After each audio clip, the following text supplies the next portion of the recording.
La mondialisation et les grands projets d'infrastructure ont transformé radicalement le paysage urbain d'aujourd'hui. Cependant, une ville est beaucoup plus que du béton, de l'acier et du capital. La ville constitue un système vivant et en mouvement, vécu et transformé par les gens qui y habitent.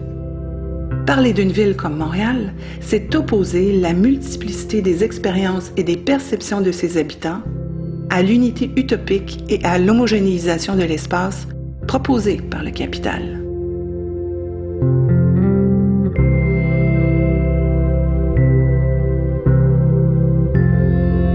Ces grands projets s'érigent sur des territoires modelés par des expériences, des pratiques, des visions et des usages historiques de l'espace urbain contradictoires. Quand on les regarde de plus près, ces espaces nous révèlent des traces et des vestiges d'autres façons de comprendre et d'habiter la ville, des hétérotopies qui ont été oubliées ou tout simplement laissées de côté par l'histoire officielle.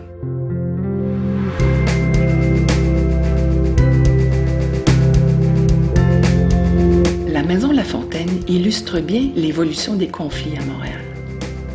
Avec l'histoire de cette maison, nous pouvons observer la complexité des conflits passés et la mémoire des contradictions associées à l'espace urbain.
Est-il possible de relater l'histoire d'une ville à partir d'un lieu?